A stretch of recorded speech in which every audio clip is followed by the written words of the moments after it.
बुरा क्या क्या हुआ उसके बारे में? अब ये मत पूछो, मैं हाईलाइट हो जाऊंगी फिर। हमारे देश में आज़ादी जो सही मायने में हुई है वो अब हुई है, क्योंकि हमें गवर्नमेंट जॉब वाले, हमें पहली सरकार तनख्वाह दे रही है, अब भी दे रही है। 10 साल पहले इतनी लूट चोरी जकारी ये इतनी होती थी कि चोर ये तो चोर मुसेरे भाई सब एक जगह इकट्ठा हो गए। इनके इकट्ठा होने से क्या है, बहुत ज्यादा है। नहीं पढ़ा पा रहे लोग, सुसाइड कर रहे हैं आजकल के बच्चे, एक एक बच्चा पैदा कर रहे हैं। ये देखो हर जगह बाहुल्य क्षेत्र बाहुल्य है ये लोग। 2024 का लोकसभा चुनाव अब करीब है। कभी भी इलेक्शन कमीशन की तरफ से उसकी तारीख घोषित की जा सकती है, लेकिन ऐसे में जो शहर की, मेरठ शहर की अगर हम बात करें, इसकी जनता क्या कहती है? इस बार 2024 के लोकसभा चुनाव में जनता का क्या रुख रहने वाला है? क्या मुद्दे इस बार जो हैं हावी रहेंगे? वोट की चोट करने से पहले उसी को जानने के लिए श्रेष्ठ यूपी लगातार लोगों के बीच पहुंच रहा है और आज हम लोग पहुंचे हैं आधी आबादी यानी कि महिलाओं के बीच में। ये बताइए मैडम कि 2024 का लोकसभा चुनाव अब करीब ही है, कभी भी तारीख घोषित हो जाएगी और फिर जो है चुनाव की तैयारियां शुरू हो जाएंगी, लेकिन मेरा सवाल ये है कि इस बार 2024 के लोकसभा चुनाव में क्या मुद्दा आपके दिमाग में रहने वाला है जो आप वोट करने जाएंगी? तो क्या क्या चीज़ें आप दिमाग में रखेंगे? सभी कुछ रखेंगे भैया दिमाग में, जो जो हमारे साथ अच्छा हो रहा है और होने वाला है उसके प्रति भी, है ना। और जो हमारे साथ बुरा हो चुका है उनको तो हम चुनेंगे नहीं।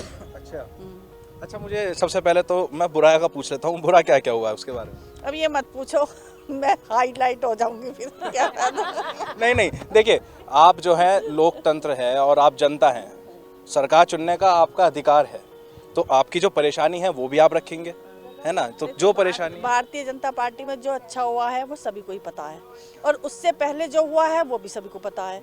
जो हमें हमारे देश में आज़ादी जो सही मायने में हुई है वो अब हुई है 10 साल पहले, है ना। उसके बाद उससे पहले तो हम अधीन से ही थे, हम उससे पहले तो अधीन से ही थे। हमारी स्वतंत्रता कहाँ थी? अब आज़ादी से हम जा सकते हैं, आ सकते हैं। हमारा देश अमेरिका की तरह बढ़ रहा है, जैसे अमेरिका में प्रोग्रेस हो रही है वैसी हो रही है ना। और दूसरी ये वाली बात है, जो मोदी ने कर दिया वो कोई और कर नहीं सकता और ना करेगा। ये तो सारे लुटेरे बैठे हैं। और तो संतुष्ट तो पहले भी थे, अब भी है।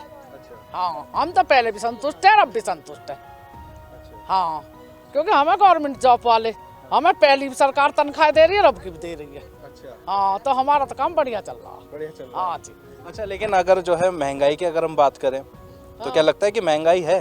अब महंगाई, हम लोगों का खेती बाड़ी, हम किसान है, तो हमें ना लगता कि महंगाई है, क्योंकि वो हमारी उसमें बढ़े। क्या मुद्दे आपने सोचे हैं कि वोट करने से पहले कि ये दिमाग में मैं रखूंगी तब सरकार चुनूंगी? नहीं, देखो ऐसा है, क्लियर है, वो तो आपको भी पता है कि मतलब हम ज़्यादा तो नहीं कह सकते, वैसे तो दोनों ही तरफ पड़ेंगे, लेकिन एक तरफा सा ही हमारे यहाँ पर तो जो माहौल है बीजेपी का है पूरा। क्योंकि बीजेपी का क्या, मोदी का है, बीजेपी का भी नहीं, मोदी जी का ही है। क्योंकि मोदी योगी मतलब वही राज्य, मतलब वही राज्यसभा में योगी जी और हमारे लोकसभा में मोदी जी। ठीक है, अभी देखो क्या है कि मोदी जी, मतलब आप ये देखो कि क्या बदलाव, आप कह रहे हैं ना 10 साल पहले क्या था और 10 साल बाद क्या है। अब 10 साल पहले क्या था कि हम जो वो करते हैं, 10 साल पहले इतनी लूट चोरी जकारी ये इतनी होती थी। अब उसमें आप बताओ, उसमें बहुत सारा क्या पूरी तरह से हम खत्म, क्या 90% कह सकते हैं कि खत्म है। पहले रोडों का इतना खस्ता हाल था, हर चीज़ का जो है, रोडें हमारे यहाँ ये बताओ पूरे उसमें, अब इतनी रोड मेरे ख्याल से 60-70 साल हमारे देश को आज़ाद हुए हो, शायद ही इतना कभी डेवलप हुआ हो जितना कि अब जो हमारे यहाँ 10 साल में हुआ है। मतलब इससे पहले जो है कांग्रेस की सरकार रही, प्रियंका गांधी भी रही, कांग्रेस की, तो लगता है कि सोनिया की, राजीव की, इंदिरा गांधी, माफी चाहूंगा, सोनिया गांधी, ठीक है, जिसकी भी रही है, लेकिन यह है कि इतना 70 सालों में विकास हमारे देश में नहीं हुआ जितना कि अब 10 सालों में हुआ है। अपना हाँ, और कई पीढ़ी के लिए उन्होंने जोड़ लिए, बैंकों में बाहर भेज, विदेशों में पैसा जमा कर लिया। हाँ, और मोदी जी तो बेचारा अपनी तनख्वाह भी दान कर रहे हैं, हम गरीबों को ही लगा रहे हैं। अब हम संतुष्ट हैं बिल्कुल मोदी के राज में बिल्कुल संतुष्ट है। सनातन धर्म के लिए भी प्रचार करें, हमारे मंदिर भी बनवा रहे हैं, मस्जिद भी बनवा रहे हैं, सब कुछ बनवा रहे हैं हम। ये नहीं है कि भाई एक ही तरफा है, सबका विकास, सबका साथ। एक तरफा नहीं है। मेरी तो ये राय, हम तो जो है बचपन से ही बीजेपी की हैं, परमानेंट सदस्य, हमारे फादर के टाइम से ही। हाँ जी, पहले जनसंघी थे हमारे फादर, पक्के जनसंघी, उसके बाद बीजेपी। और बीजेपी ने जितना किया है हमारे देश के लिए आज तक किसी ने ना किया है ना कोई करेगा, जितना मोदी जी ने किया है और जितना उन योगी जी ने किया है। सही है, बढ़िया है। बस ये है थोड़ा मीडियम लोगों के लिए दिक्कत है। मोदी जी थोड़ा सा उस तरफ ध्यान दे दे तो ज़्यादा अच्छा है, क्योंकि सीबीएसई में तो कॉमन आदमी नहीं पढ़ा पा रहा है, उनके लिए बहुत ज़्यादा दिक्कत है।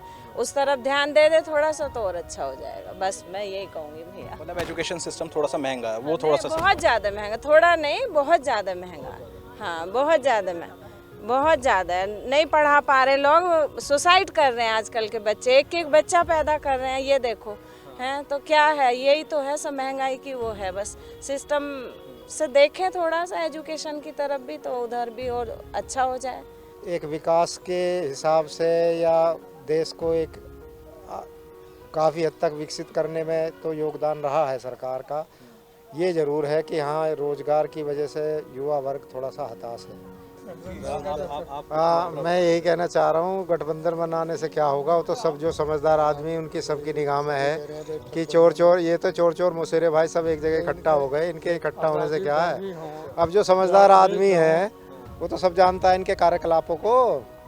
ये अपने डर के मारे, अपनी उसके मारे कि सारे इकट्ठे हो जाएं, इस सरकार को ना आने दें, उनकी ये भय सता रहा है उन लोगों को। आपका शुभ नाम क्या है? आपने लगातार देखा होगा बहन जी बार बार मीडिया में आकर बात कह रही हैं कि हमारी पार्टी अकेले चुनाव लड़ेगी, लेकिन जो मीडिया कर्मी या कुछ और लोग हैं ये अफवाह फैलाते हैं कि वो गठबंधन में आ रही हैं। बहन जी का स्ट्रेट फॉरवर्ड एक बयान है, बिल्कुल शुरू से आखिर तक, कितने लगभग 1 साल से लगातार आप सुन रहे होंगे।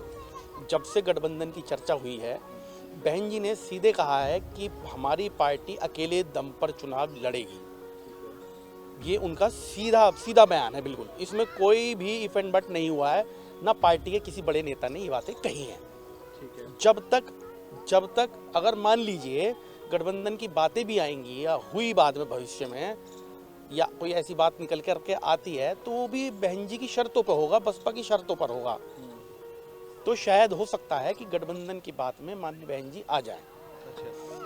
हम भी ये चाहते हैं कि बहन जी को गठबंधन के लोग प्रधानमंत्री का चेहरा बनाएं। उससे क्या होगा, उससे ये होगा कि दलित जो पूरे हिंदुस्तान का है वो तो उसके साथ है ही, जो मुस्लिम वर्ग है या अल्पसंख्यक वर्ग है वो ऑटोमेटिक एक ही प्लेटफॉर्म पर आ जाएगा।